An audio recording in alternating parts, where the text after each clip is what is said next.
Hey everyone, so I am refilming last week's training for you guys. I don't have very much of a voice, so there's that.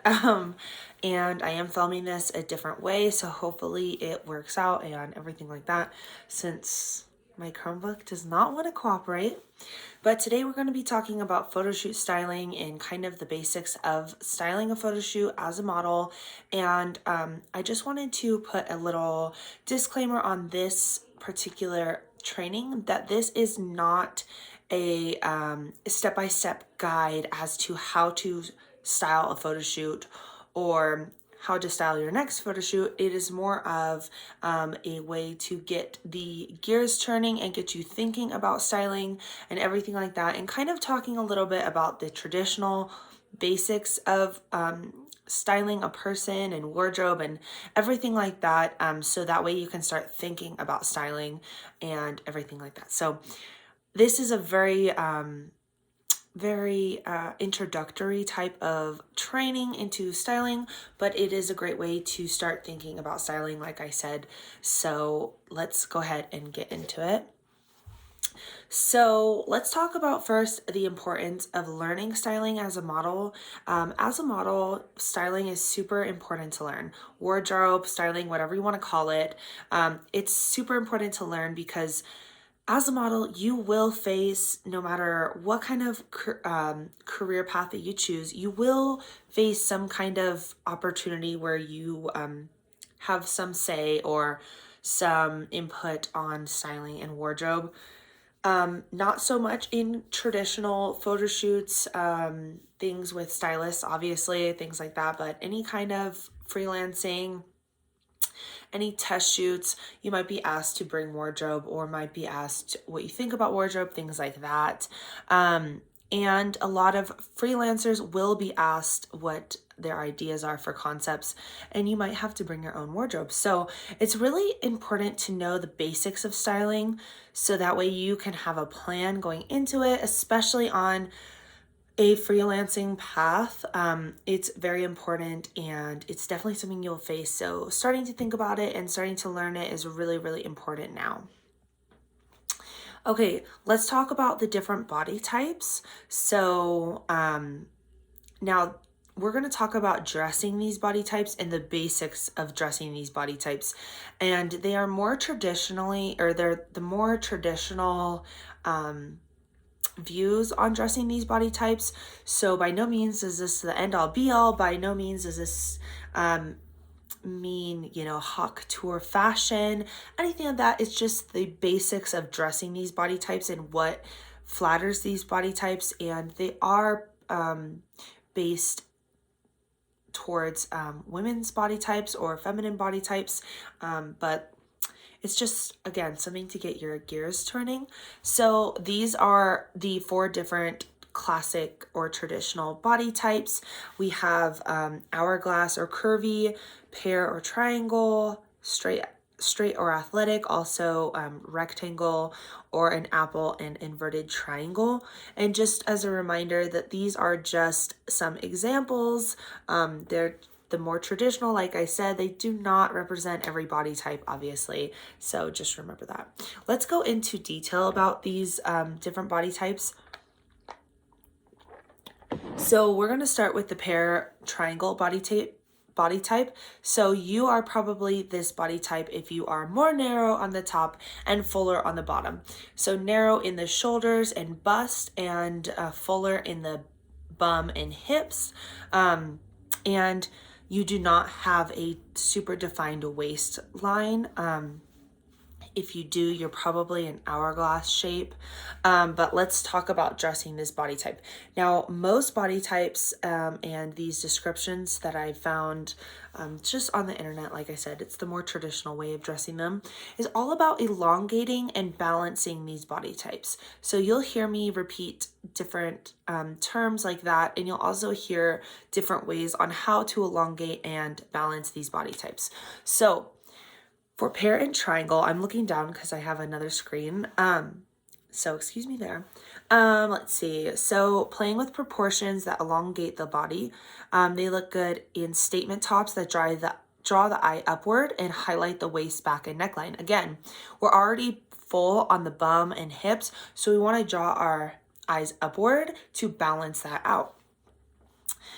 Great accessories like dramatic necklines and earrings are great. So for tops, it's going to be plunging V-necks in any silhouette, cowl necks, bell sleeves, scoop necks, and generally speaking, it says that more fitted or structured tops give you definition around your narrow shoulders and draw attention to your narrow waist.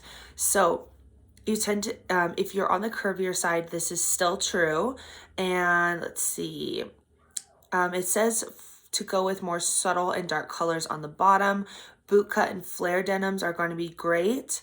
Again, balancing. So something that's skinny isn't going to give as much balance as something with a boot cut or flare. And if you're on the petite side, boot cut or classic trouser fits are elongating. And again, just talking about flares once again. So pear and triangle, narrow on the top, narrow on the top, fuller on the bottom, and thinking about balancing and elongating that body type is going to be drawing attention up to the narrow parts of the body, and make sure you're accentuating the fuller parts of the body. So let's go on to Hourglass and Curvy. This is going to be your body type if you are pretty full on the shoulders and pretty full on the waist and hips, and you have a defined waistline. So you kind of make that hourglass figure, right? Now, typically in an hourglass shape, your bust or shoulders and your hips and hips and bum are going to be roughly the same measurements, and your waist is taken in. So the key to dressing an hourglass shape is split up into two parts. Again, one, defining the waist, and two, showing off the curves, right? So for this reason, hourglass and curvy figures, we want to think about body hugging silhouettes and fitted pieces, okay? So form fitting, things like that, right? Celebrating your waist, highlighting your neckline. Some power pieces might include jersey knit tops, form-fitting, wrap tops, peplum blouses, tailored tops with ample room in the chest, and anything with a V-neck, round neck, or boat neck. High-waisted is great. High-waisted pants with flares. Let's see, if you have a flatter stomach, or you want to accentuate your flat stomach, or you want to accentuate your stomach in general, you could do a low rise as well. Let's see, stretchy skinny jeans and leggings are great for showing off your curve. Again, fitted jumpsuit could look great. And because your shape is already so balanced, remember that you don't need any extra details like really large pockets, things of that nature, because you already have a lot of balance going on. The key to hourglass and curvy shapes is going to be thinking and starting from the waist and accentuating that waist and playing with that waist, and then going from there, since this is one of the most balanced body types. Okay, let's talk about apple/inverted triangle. So this is going to be fuller on the shoulders, fuller on the bust, and narrow in the waist and hips, and you do not have a defined waistline. So when it comes to working with the apple shape, let's see, you want to go ahead and play up your full bust, and also think about accentuating your long legs or long arms. Again, balance. Silhouettes that aren't traditionally structured or don't have a traditionally structured waistline are going to be awesome. Since you don't have a defined waistline, we want to accentuate other parts of the body. Let's see. Okay, so breezy A-line silhouettes. A-line is when something is shorter and then longer in any variation. Flowy tunics, relaxed boyfriend button-ups, and V-neck anything.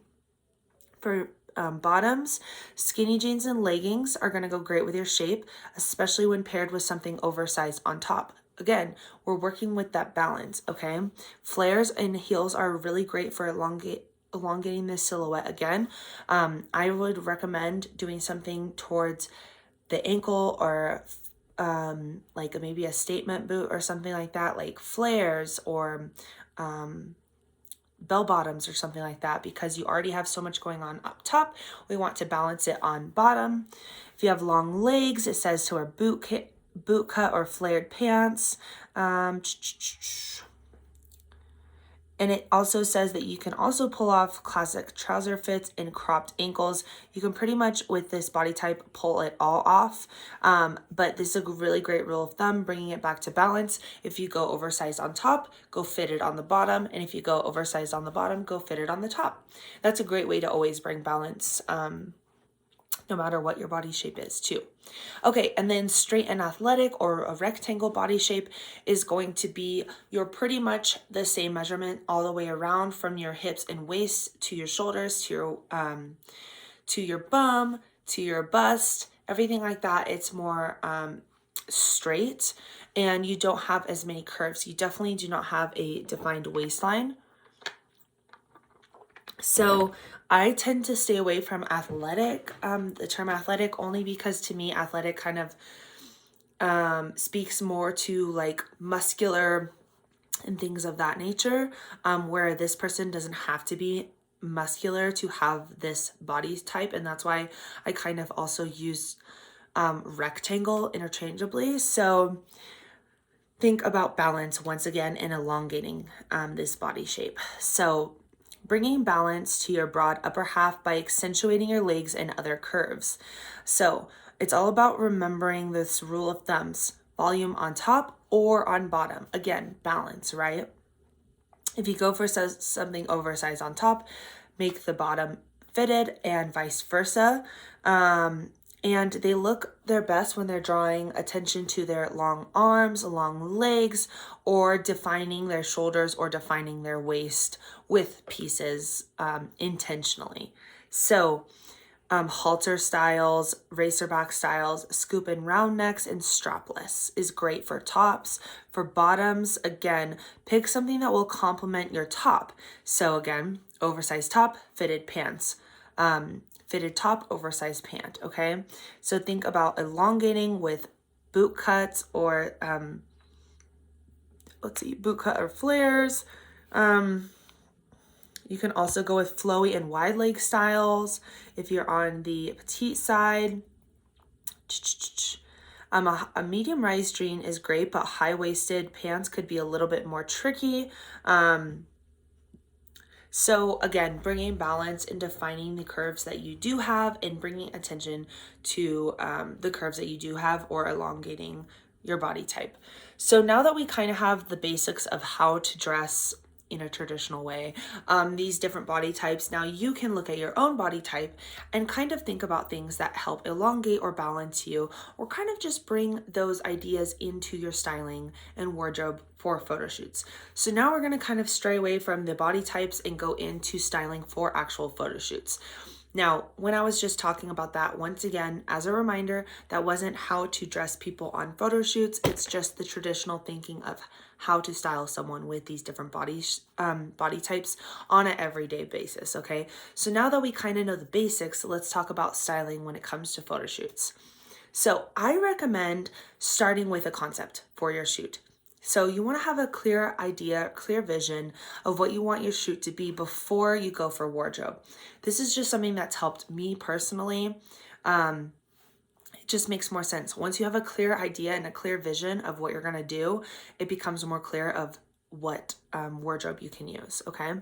So now another way that you could create a photo shoot concept is based on a outfit. So if I got this leopard or cheetah print top and I saw it in the store and I'm like, wow, I want to do a photo shoot with this, I might style a photo shoot just based off of this top. We're not going to go in those details today because I feel like that's a lot more straightforward. You actually have something that you're planning off of. We're going to start with our concept in this training. So number one, start with your concept. Now there's a few things you can do when you're starting with your concept. Think about the location, think about weather, think about all of those little details. Make sure you research the basics of that particular style that you want to shoot. So if you're going to do a motorcycle or biker themed photo shoot, what are the basics or essentials of biker style? You know, moto jackets, leather boots, belts, band tees, you know, things like that, right? Silver jewelry. Those are all like kind of basics of biker style, things like that. And then also decide now if you're going to need to purchase any special items for wardrobe. Make sure that you're thinking ahead when it comes to those things. And I like to think about those kinds of things that I need to get when I'm actually planning my photo shoot concept versus down the road when I'm actually pulling pieces. Okay, so now that we are kind of planning, I like to break up my photo shoot planning like this, okay? And this isn't super in a particular order, but I'm gonna kind of explain how I do it. And sorry, again, I'm using this other screen. Okay, so, but you can feel free to kind of plan how you choose to plan, okay? So once I have my concept planned out, this is kind of where I go from there. So first I like to, you know, let's just say I have my concept figured out, I have my model figured out, and now it's actually time to work out the,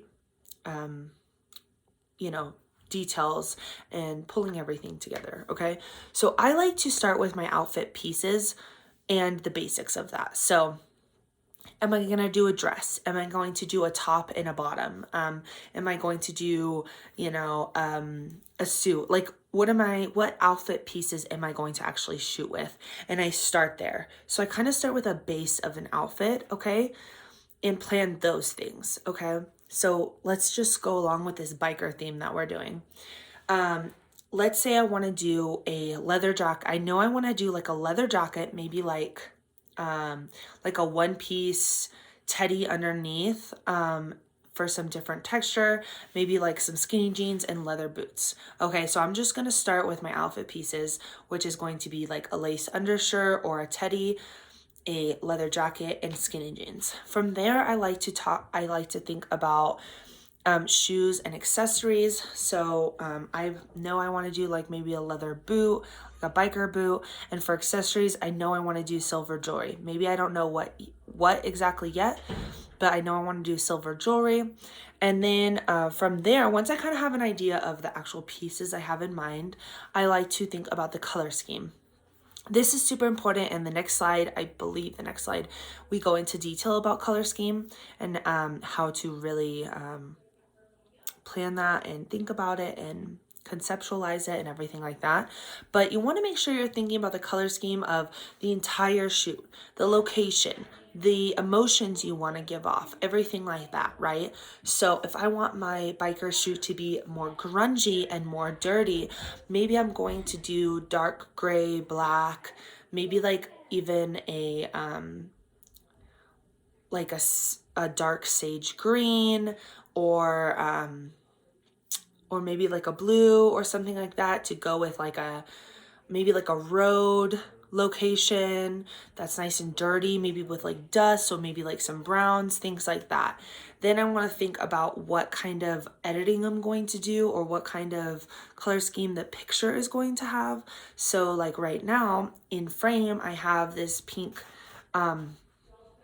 light right now, but I also have a natural light here, and I also have purple and the zebra, so it's kind of giving a different ambiance than if I just had a really bright white light, right? It's going to give a different kind of feel to the image, okay? So thinking about those things. Then from there, I like to think about location and where exactly I'm actually going to do it, so I can get pictures of it, think about where I'm going to shoot, which way the sun's facing, everything like that. Then I like to go to hair and makeup. Hair and makeup is something I typically plan last because to me, it's not as important unless I'm doing something in particular with makeup. But in that case, it's usually something based on crazy makeup or crazy hair or something like that. And I like to have balance between the outfit and hair and makeup. So make sure that you're thinking about that. If you have a super busy outfit, are you going to do simple hair or busy hair? Same thing with makeup. Are you going to do busy makeup or simple makeup? I tend to do simple hair and makeup with busier outfits. That's just my personal preference, but Everyone's different. And then from there, I will think about props. So for biker, I might need, chaps. I might need a motorcycle. I might need a motorcycle helmet, things like that. But those are, obviously per photo shoot. And this is the most important part of the planning process, is now that we've kind of thought and conceptualized each little sticky note here, right? Outfit, shoes, accessories, color scheme, location, hair and makeup, props. Now I need to put it all together in the big picture.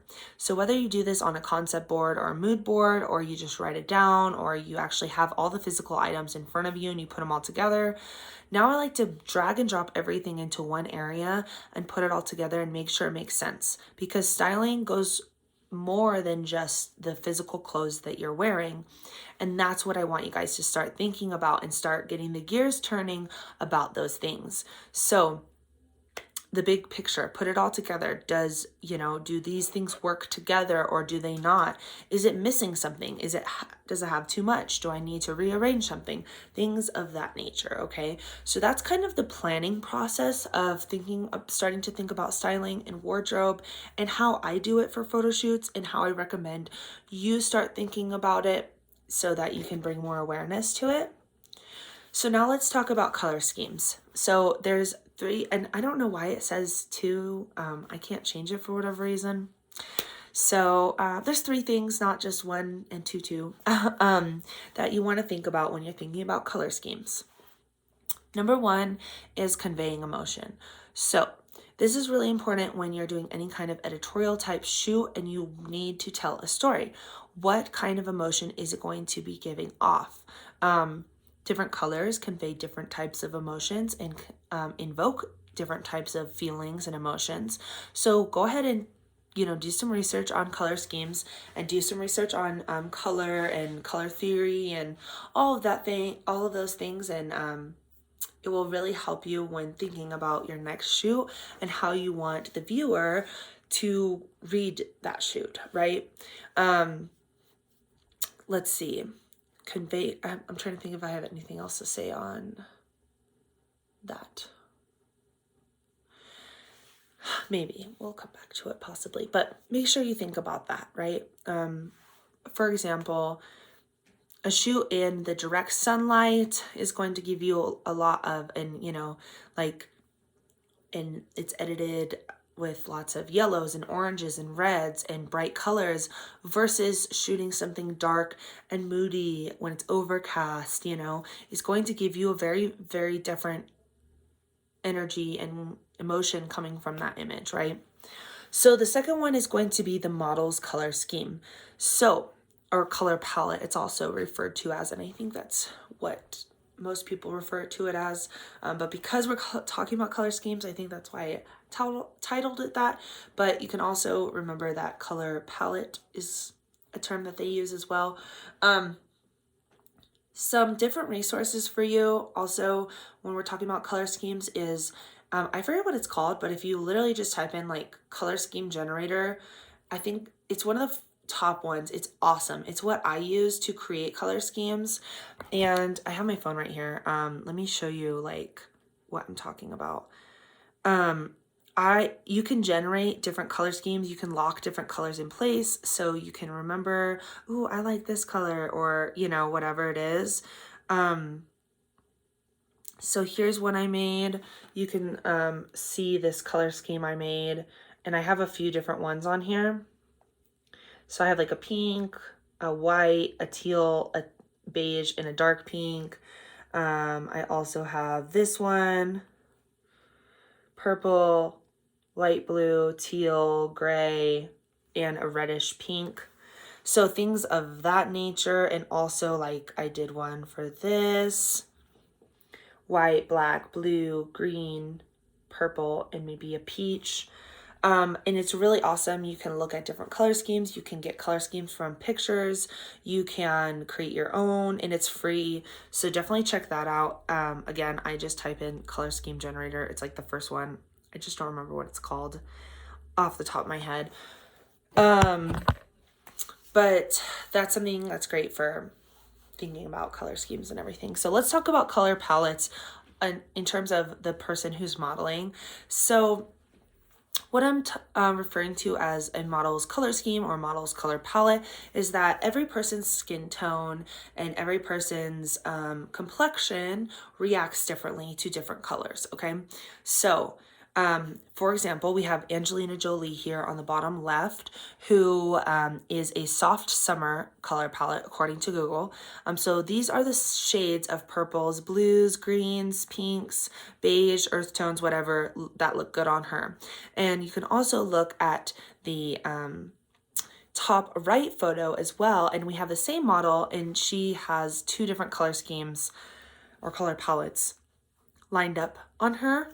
And you can see how the neutrals look versus the bold colors look with her color palette. So I recommend researching your own personal color palette and finding out what your color palette is to know what kind of shades of different colors look good on you. So that way when you're styling yourself, you know that you look better in burgundy versus, you know, like fire truck or fire engine red, okay? That's what I'm talking about when I'm talking about models, color schemes, or models, color palettes. And I highly recommend that you guys look up and research what your color palette is. And again, there's tons of free resources online where you can find your own color palette. And the last thing to take into consideration when we're talking about color schemes is the locations color palette or the locations color scheme. So if you look at the bottom right photo, it's like this pond in a fall kind of area, and those are the color palette, or that's the color palette that's from that photo. Now that fall color palette is a lot different than if you're up in the, you know, Colorado yellow aspen trees with golden hour, okay? Instead of having those dark grays and those more muted burgundy and fall colors, it's going to be bright yellow and orange and red and really bright and more whites and more warm toned colors than this cool toned colors. So make sure you're taking those things into consideration when you're thinking about color schemes. I have to sneeze. Excuse me. Okay, it's over. I thought I had to sneeze again, but I don't. So make sure when you, let's go back to our planning page, right? When we're talking about location and we're talking about color scheme, make sure you're taking all of those three things into consideration. You know, emotions, the model's color palette, and the location's color palette to make the best decision on in your planning process, if that makes sense. Okay. Now let's talk about a few more essentials to consider in your planning stages, or maybe even as an afterthought, maybe at the whole picture or the big picture planning stage. But it's not these are things that are important, but I didn't have a place to put them, if that makes sense. So number one is think about textures, okay? It's really fun to play with texture. It's a really, I think, adds a unique experience to photos and to photo shoots to play with different textures. Like earlier you heard me mention for the biker photo shoot, like maybe having like a lace teddy underneath the leather jacket with the skinny jeans and the leather boots. That's a great way to play with texture. Mixing different textures is really great, and it's something that adds to your photo and adds to your styling and kind of levels up your styling. So make sure you take into consideration what kind of textures you like. You know, like I got this zebra here that's furry, and then I have this which is more like a velvet, and those types of things do show through in photographs, and it makes it interesting to look at. Number two is undergarments. Make sure that you are planning what undergarments you need for certain wardrobe pieces and everything like that. Make sure you have extra or backup. If you need a strapless bra for a strapless shirt, make sure you're thinking about that ahead of time, things of that nature, right? Number three is silhouettes. Something I could probably do an entire training on silhouettes and how to have fun with different types of silhouettes and everything like that, and how to create different silhouettes, and I probably will do that. But that's something to research and think about, and how you can kind of trick and play with different types of silhouettes and create different types of silhouettes through clothing and through wardrobe, and how you want to do that based on the person's body type, and if you want to do that at all. And also make sure you think about, if you already have your outfit picked out, what kind of silhouette it does give, because those things are also important in photos as well. And number 4, always have a backup plan. So this is going to be when you show up to the day of your shoot, but it also applies to if you know you want to do a shoot with, a plaid, and you are thinking a plaid jacket and you don't have one, you're going thrifting. Are you willing to do plaid shorts instead? Are you willing to have a plaid scarf? Like, how are you willing to rearrange your ideas to create the same concept as well? So not only having a backup plan when you show up and having a backup outfit or backup undershirt or whatever it is, but also having some space to rearrange and reconsider different things based on what you have. Okay. And lastly, I want to walk through some examples with you guys of styling that I've done and everything like that. So you can kind of see my thought process, and sometimes it's afterthoughts and sometimes things just worked out a certain way or whatever it was. I have to blow my nose now.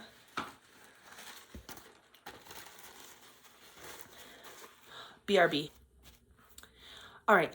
So the first photo I'm going to be talking about is the top right or top left photo of Bridge in the Western outfit.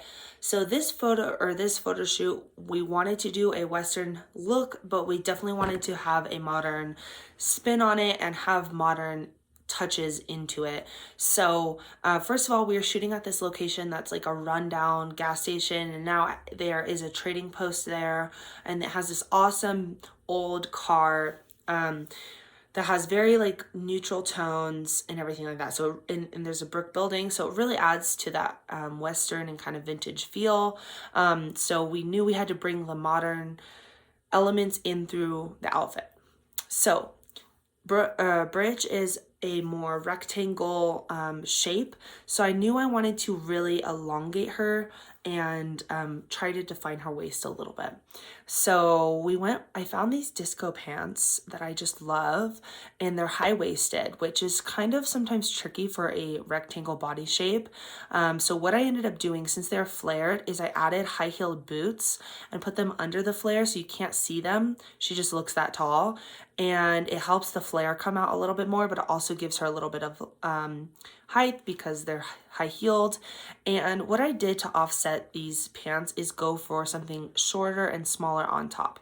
So I went for this crop top that was black, and it went off the shoulders, and that kind of brings some balance since we had the flare on the ankle, brings some balance and brings the eye upward on the off the shoulder top as well.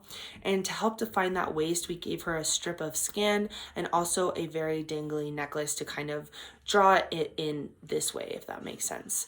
And then we added the Western cowboy hat on top just as a more Western touch, because without that, it doesn't feel super Western, but with it, it just kind of worked, if that makes sense. So this outfit ended up really working for Bridge, and I really love how it turned out. It was awesome. Okay, next up is the top middle picture of Cecilia. So this shoot was actually based off of a picture I saw of an outfit like that. But this outfit really works for her, and I'm going to explain why. So Cecilia is Hourglass figure, even though she's petite. She's still Hourglass. She's fuller in the shoulders and in the bust. She has a nice defined waist and fuller in the bum and hips, okay? So to be able to play with that, what I was originally thinking would really shorten her and make her look extra petite. What we wanted to do was elongate her. So I went with an oversized dress shirt that was really, really big. And I really liked how that looked on her. It acted as like a dress of some sort. And then we went with a corset.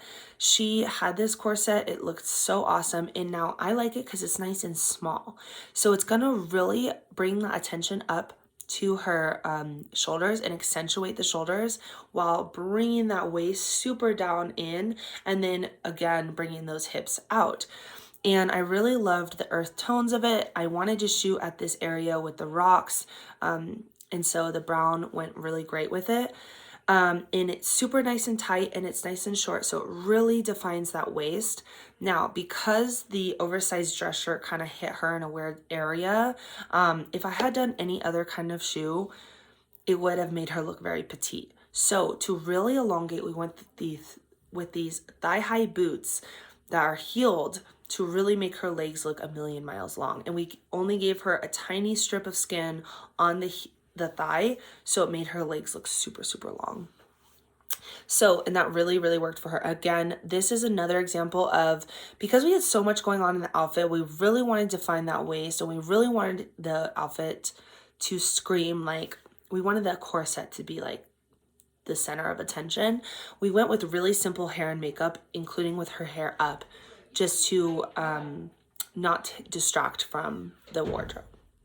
So let's talk about the top right photo of Genesis in this blue chair that I'm sitting on. Genesis had this beautiful peacock skirt that had this, it's like a wrap skirt with a slit in it. Now this is an example of, how we played with silhouettes. Because typically if you go for something really flowy on bottom, you want to go with something form-fitting on top. We actually went with a quite flowy top on top, but we tucked it in to give a little more definition in the waist. We added a long necklace to bring the eye down to the waist, and then we added these thigh-high socks underneath with black tights to really accentuate, her legs and make them look really tall and long.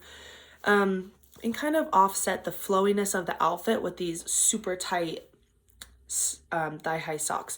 Now we also did black heels, which I know you can't see in this photo, on top of the socks. So I loved how that looked because, boots kind of add a little bit of extra width on top of your leg. But doing the thigh-high socks and then the heels, it made it look like a boot, but it was much more form-fitting than a boot. So I really liked that.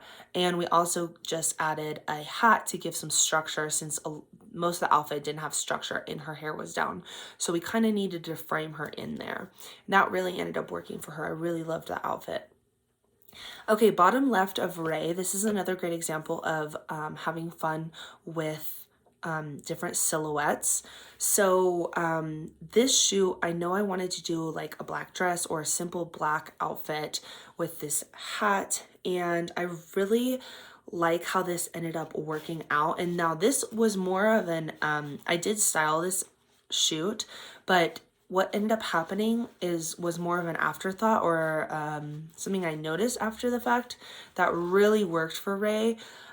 Ray is either an hourglass or an apple shape, or she's fuller on top. She does have a defined waist and then fuller on the bottom, but she does narrow out a little bit. So what I really liked, what happened here, was I definitely went with the statement cowboy boot, not something that was form-fitting, to give some balance to her fuller top, okay? But what ended up happening is this dress is normally really sleek and form-fitting, but because Ray is petite, it ended up being quite flowy on the bottom, which really, really worked for her. And this is how you can see how different silhouettes make a really big difference in thinking about silhouettes make a really big difference, because this dress was so flattering on her. It made her look really tall, but it also gave her that silhouette to balance out her top and give her a beautiful hourglass figure in this photo, and give her a beautiful hourglass silhouette, which was really fun and really feminine for this shoot, because we wanted kind of like a badass Western woman for the shoot. So it really worked out for her, and I love how the dress looks on her. I love the silhouette it gave her, and just to add a little bit of structure, since we didn't have too much going on, we went with the black structured hat on top. So the middle bottom photo is kind of a weird photo because you can't really see her outfit, but I really wanted to show you how playing with different textures and adding personal style or personal touches can really make an outfit even better. So for this shoot, this was my Euphoria shoot that I did for a magazine submission, and I knew I wanted her to wear this mesh top, and I knew I wanted her to wear like a silk under, what's it called? A silk slip underneath. And I really liked the combination of mesh and silk. I loved the different textures it gave, and I thought it was perfect. She had this pink slip that worked perfectly because it matched the pink butterfly. Now, something I didn't know about this model is that she is fuller on top. She's definitely an apple, and she's fuller on top, while her waist was getting a little bit lost in this outfit with just the mesh top going over that dress. So what we ended up doing is tying the mesh top right underneath the bust, instead of just letting it hang loose, and giving like a little knot right here underneath the bust. And that really defined her waist and also accentuated her fuller bust, and it was perfect. It looked so beautiful, in just adding that tiny little knot was exactly what the outfit needed. And it's something that I missed in the bigger picture planning stage. So remember, you can always alter clothes, or always alter or add or subtract personal touches or anything like that to make the outfit more interesting, and play with silhouettes as well. Okay, the last example I have for you is the bottom right photo of Alexis. Alexis is more rectangle and has a straight body type, and she had this awesome one sleeve shirt that I wanted to play with. Now, this shirt wouldn't typically be super flattering for a yes and no, I don't get into that, for a straight body type. It definitely is accentuating that long arm, which we want. Now, the cut of the shirt, however, is not super flattering. So what we ended up doing to kind of offset this is we wanted to keep kind of like a racer girl style. I wanted her to look like she could be out on the racetrack, okay? Something like that, but not over the top. Like, that was just, I pulled inspiration from that kind of look, right? So I loved the one sleeve, and I knew I wanted to keep that. Now, to offset that and kind of give her waist a little bit more definition, we went with a medium rise jean and belted it. So that gave a little bit extra curve on the bottom half, and therefore it automatically makes the waist come in. And it automatically gave her a little bit more curve there in the waist and hips and bust. And then to elongate her, we went with skinny jeans and these calf boots, like they're kind of like knee-high boots. Now they do have a heel, so they did elongate her, and they're nice and form-fitting, and they also give that kind of racer girl style. Now, it was missing something, and I didn't know what, and what it was just a little accessory. We just gave her some bangles on this sleeve that was on the arm that was sleeveless, and it automatically just immediately balanced out what we are missing. So remember, if it feels like it's missing something, try adding some accessories like that belt. This outfit wouldn't be the same without the belt, and it's such a small, tiny little part of the outfit, but if you were to remove that black belt, it wouldn't be the same outfit, right? It wouldn't be as flattering. Now, because the outfit was nice and plain, and we were playing with more shapes more than anything else, we had her hair down, which I really loved, with some simple makeup. So those are just some examples of how I have styled things in the past, what worked well for me, what didn't work, my before thoughts, my after thoughts, everything like that. So I hope that this training on styling as a photo or as a model for photo shoots helped you and just got you thinking a little bit of how to style photo shoots and how to start thinking about styling. Again, this isn't a step-by-step guide, but it's just some basics of styling so that you can take these and kind of start to work on them. And I will get more in depth in the future as well. And I hope that helped you guys. If you have any questions, please let me know, and I will see you. I'll actually see you today in my second training, but we won't tell.